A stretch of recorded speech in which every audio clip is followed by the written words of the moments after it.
آج کے دور میں بہت زیادہ ایسے فتنے کھڑے ہو گئے ہیں جو مسلمانوں کو اور عالم انسانیت کو حضور نبی کریم صلی اللہ علیہ وسلم کی محبت سے دور کرنے میں لگی ہوئی ہے اور مسلمانوں کو کمزور کرنے میں لگی ہوئی ہے، چونکہ انہوں نے مسلمانوں کے اوپر پہلے ہر طرح کے حملے کیے اور وہ ہر طرح کے حملوں میں تقریباً ناکام ہی ہوئے، جنگوں میں وہ ہم سے ہار گئے اور باقی تمام چیزوں میں وہ ہم سے ناکام ہوئے۔ تو انہوں نے ایک چیز ان لوگوں نے مسلمانوں کے اندر ڈھونڈی کہ ان لوگوں کے اندر حضور نبی کریم صلی اللہ علیہ وسلم سے عشق ہے، حضور نبی کریم صلی اللہ علیہ وسلم سے محبت ہے، کہ یہ وہ محبت ہے کہ جب تک یہ محبت مسلمانوں کے اندر قائم ہے ہم مسلمانوں کو کچھ نہیں بگاڑ سکتے۔ تو انہوں نے حضور نبی کریم صلی اللہ علیہ وسلم کی محبت ہمارے لوگوں کے دلوں سے انہوں نے نکالنا شروع کر دی۔ اس کے پورے پروسیجر میں جو انہوں نے شروع کیا اس میں انہوں نے مسلمانوں کے اندر ہی فتنے کھڑے کر دیے۔ خارجیت کا فتنہ ان لوگوں نے کھڑا کیا،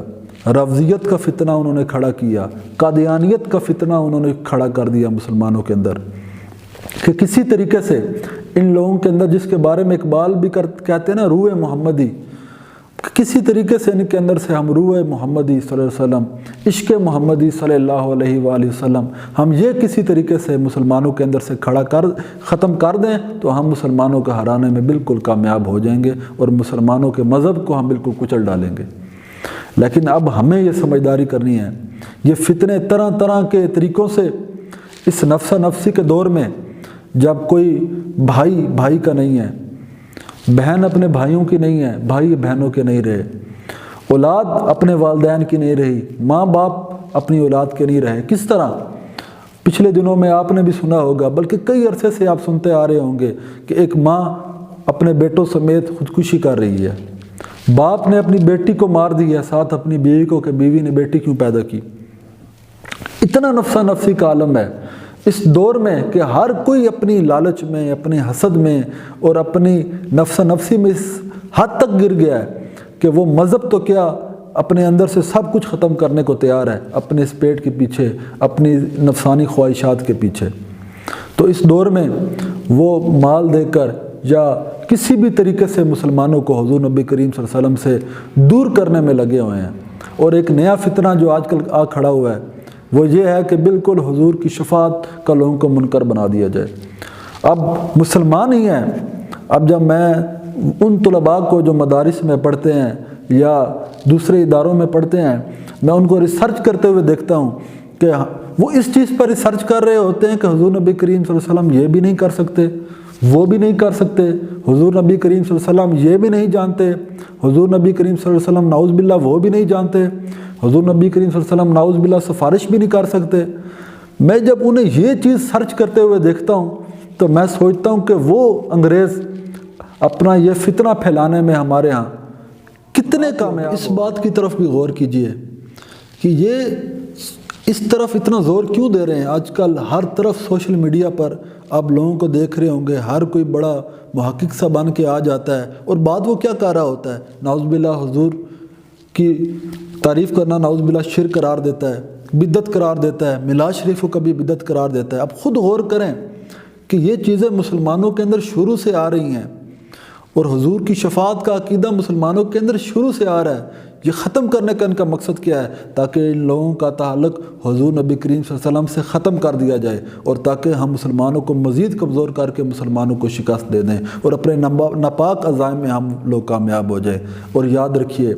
اب جب آپ اپنے آپ کو حضور نبی کریم صلی اللہ علیہ وسلم کی تعلیمات سے اور حضور کی خوشنودی کے لیے کیے ہوئے کاموں سے اپنے آپ کو اگر آپ دور کریں گے تو وہ لوگ اپنے کاموں میں کامیاب ہوں گے۔ اگر آپ ان کے مقصودوں کو اور ان کی آپ عزائم کو ناکام کرنا چاہتے ہیں تو اپنا تعلق اور اپنی محبت حضور نبی کریم صلی اللہ علیہ وسلم سے اور اپنا عشق حضور نبی کریم صلی اللہ علیہ وسلم کی ذات پاک سے مزید مضبوط کر لیجئے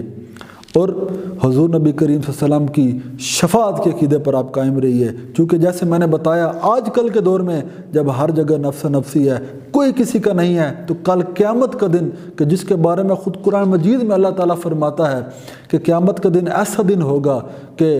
بھائی اپنے دوسرے بھائی کا نہیں ہوگا، اولاد اپنے والدین کی نہیں ہوگی، کوئی رشتہ دار دوسرے رشتہ دار کو نہیں ہوگا، بلکہ یہ لوگ ایک دوسرے سے دور بھاگ رہے ہوں گے کہ کہیں ہم سے نیکیاں نہیں لے لیں۔ قرآن مجید میں آتا ہے کہ رشتہ دار سے دور بھاگ رہے ہوں گے۔ جب اس وقت کوئی ذات کسی دوسرے ذات کے کام نہیں آئے گی تو حضور نبی کریم صلی اللہ علیہ وسلم کی ذات پاک وہ واحد ذات ہوگی جو اللہ تعالیٰ کے ہاں ہماری سفارش کرے گی، ہماری شفاعت پیش کرے گی تو اللہ تعالیٰ مانے گا، ورنہ اللہ تعالیٰ بھی نہیں مانے گا۔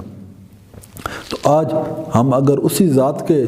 شان میں کمیاں نعوذ باللہ ڈھونڈنے شروع ہو جائیں، اور وہ لوگ جو دین کے طبقے سے منسلک ہیں وہ لوگ یہ حرکتیں ناپاک کرنے شروع ہو جائیں، تو آپ خود سمجھ لیں کہ ان کو کہاں سے فنڈنگز ہو رہی ہیں تاکہ اللہ تعالیٰ کے نبی کے اور اللہ تعالیٰ کے اس دین کو کمزور کیا جائے۔ اور جب کل بروز قیامت جب ہر جگہ نفس نفسی ہوگی، تمام لوگ مل کر حضرت آدم علیہ السلام کے پاس جائیں گے اور کہیں گے کہ بڑا سخت دن گزر ہے قیامت کا دن، آپ مہربانی فرمائیں، آپ ابو البشر ہیں، آپ ہماری شفاعت اللہ تعالیٰ سے کریں۔ تو وہ کہیں گے اذهبوا الی غیری، آج میں کچھ نہیں کر سکتا، چلے جاؤ کسی اور کے پاس۔ تو وہ پھر حضرت نوح علیہ السلام کا دروازہ کھٹکھٹائیں گے، آپ کی بارگاہ میں جائیں گے تو حضرت نوح علیہ السلام بھی یہی کہیں گے اذهبوا الی غیری، آج میں بھی کچھ نہیں کر سکتا، کسی اور کے پاس چلے جاؤ۔ وہ کرتے کرتے یہاں تک کہ حضرت عیسیٰ علیہ السلام کے پاس چلے جائیں گے اور حضرت عیسیٰ علیہ السلام کہیں گے اذهبوا الی محمد صلی اللہ علیہ وسلم، آج میرے طرف سے چلے جاؤ، میں کچھ نہیں کر سکتا۔ اگر آج بھی کوئی ہستی کر سکتی ہے تو وہ حضور نبی کریم صلی اللہ علیہ وسلم کی ذات پاک ہے جو اللہ تعالیٰ کے ہاں تمہاری شفاعت کرے گی اور تم حضور نبی کریم صلی اللہ علیہ وسلم کی شفاعت سے بخشے جاؤ گے۔ اور اب وہ لوگ جو حضور نبی کریم صلی اللہ علیہ وسلم کی شفاعت کے منکر ہیں، جو حضور کی طرح کی نعوذ باللہ گستاخیاں کرتے ہیں، اب وہ سوچیں کہ آج کا دن تو چلیں، ان کے رشتہ دار جن کے کہنے پر وہ اپنے عقیدوں سے پیچھے ہٹ گئے ہیں، حضور نبی کریم صلی اللہ علیہ وسلم کے علم غیب پہ نعوذ باللہ اعتراض کرتے ہیں، حضور کے حاضر و ناظر ہونے پہ اعتراض کرتے ہیں، حضور کے صحابہ کی بے ادبی کرتے ہیں، حضور کی اولاد کی بے ادبی کرتے ہیں، حضور نبی کریم صلی اللہ علیہ وسلم کی اہل بیت پر اعتراض کھڑے کرتے ہیں۔ اب وہ خود سوچیں کہ کل وہ حضور نبی کریم صلی اللہ علیہ وسلم کے پاس کس منہ کو لے کر جائیں گے کہ آج وہ حضور کی گستاخیاں کر رہے ہیں اور کل اب وہ حضور کی شفاعت کے لیے کھڑے ہو جائیں گے۔ اور وہ لوگ کہ جو اپنے رشتہ داروں کو خوش کرنے کے لیے، وہ لوگ جو اپنے دوستوں کو خوش کرنے کے لیے یا دنیا کو خوش کرنے کے لیے حضور نبی کریم صلی اللہ علیہ وسلم کے میلاد پر یا آپ کی معجزات پر اعتراضات اٹھا رہے ہوتے ہیں، وہ کل کس منہ سے حضور نبی کریم صلی اللہ علیہ وسلم کی شفاعت کے حقدار ٹھہریں گے؟ کل اور کوئی کچھ نہیں کر پائے گا لیکن حضور نبی کریم صلی اللہ علیہ وسلم شفاعت فرمائیں گے۔ اور اب جب ہر کوئی اپنے آپ کو دوسروں سے اپنے رشتہ داروں سے بگا رہا ہوگا تو حضور نبی کریم صلی اللہ علیہ وسلم صحابہ کو اپنا پتہ بتا رہے ہیں۔ ترمذی شریف کی حدیث ہے، ایک صحابی آتے ہیں حضور نبی کریم صلی اللہ علیہ وسلم سے پوچھتے ہیں، عرض کرتے ہیں یا رسول اللہ صلی اللہ علیہ وسلم قیامت کے دن کل ہم آپ کو کہاں ڈھونڈیں گے؟ تو حضور نبی کریم صلی اللہ علیہ وسلم فرمائیں گے، آپ نے فرمایا کہ مجھے آب کوثر میں ڈھونڈنا، میں آب کوثر میں ہوگا، پھر وہ یعنی کہ حوض کوثر میں ہوگا۔ پھر وہ صحابی کہتے ہیں یا رسول اللہ صلی اللہ علیہ وسلم میں اگر آپ کو وہاں نہ ڈھونڈ پاؤں تو پھر کہاں آپ کو ڈھونڈوں؟ تو حضور فرماتے ہیں اگر حوض کوثر میں نہ ہوا تو میں پل صراط میں اپنی امت کو پل کراس کرا رہا ہوگا۔ اب وہ سوچیں وہ نبی جو اپنی امت کے لیے کر کے گیا اور آج وہ امت کیا کر رہی ہے؟ حضور کی شانوں میں نعوذ باللہ کمیاں ڈھونڈ رہی ہیں۔ تو باز آ جاؤ آپ تمام لوگ کہ اللہ تعالیٰ جب حضور کو اتنی شان عطا فرما رہا ہے، ورفعنا لک ذکرا، یعنی اللہ تعالیٰ کی ذات حضور کے ذکر کو بلند کرنے پہ لگی ہوئی ہے، اور تم نعوذ باللہ اس میں پستی لانا چاہتے ہو؟ تم لا تو نہیں سکتے، تمہارے جیسے کروڑوں آ جائیں وہ حضور کے اس ذکر کے اوپر پستی نہیں لا سکتے، کیونکہ اللہ تعالیٰ نے اس کی بلندی کا ذمہ اٹھایا ہوا ہے۔ لیکن تمہارے لیے یہی بہتری ہے کہ اپنے آپ کو حضور کی تعلیمات پہ چلاؤ اور حضور کی محبت اور عشق میں آ جاؤ، تاکہ کل حضور نبی کریم صلی اللہ علیہ وسلم کی شفاعت سے بہرہ مند ہو جاؤ۔ اور آگے خود دیکھو کہ جب ہر کوئی اللہ تعالیٰ کو راضی کرنے میں لگا ہوا ہے، حضرت آدم علیہ السلام نے پوری زندگی اللہ تعالیٰ کو راضی کیا، تمام انبیاء علیہ السلام اللہ تعالیٰ کو راضی کرنے پہ لگے ہوئے، لیکن اللہ تعالیٰ فرماتا ہے وَلَا سَوْفَ يُعْطِيكَ رَبُّكَ فَتَرْضَىٰ، کہ پوری دنیا تو اللہ تعالیٰ کو راضی کرنے میں لگی ہوئی ہے، لیکن اللہ تعالیٰ کی ذات وہ ذات پاک ہے کہ جو حضور نبی کریم صلی اللہ علیہ وسلم کی ذات پاک کو راضی کرنے میں لگی ہوئی ہے۔ اعلیٰ حضرت بھی فرماتے ہیں کہ خدا کی رضا تو چاہتے ہیں دو عالم، خدا چاہتا ہے رضائے محمد۔ تو آج وقت ہے حضور کو راضی کیجئے، حضور کی گستاخیاں نہ کیجئے، بلکہ حضور کی محبت پوری دنیا میں بانٹیے، تاکہ کل قیامت کے دن بھی آپ کے اللہ تعالیٰ کی شفاعت، اللہ تعالیٰ کی شفاعت، وہ شفاعت جو اللہ تعالیٰ نے حضور کے ذریعے ہماری کرنی ہے، اللہ تعالیٰ ہمیں اس سے بھی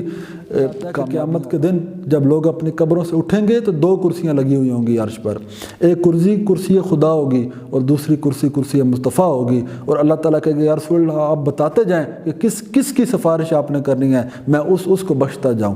تو حضور کی بخشش کے لیے حضور نبی کریم صلی اللہ علیہ وسلم کی تعلیمات پہ عمل کیجئے، اور میرا آج کا پیغام بھی یہی ہے کہ بس حضور سے اپنا رشتہ مضبوط کیجئے۔ حضور سے جب اپنا رشتہ مضبوط ہو جائے گا تو اقبال نے بھی یہی کہا تھا کہ کی محمد سے وفا تو نے تو ہم تیرے ہیں، یہ جہاں چیز ہے کیا لوح و قلم تیرے ہیں۔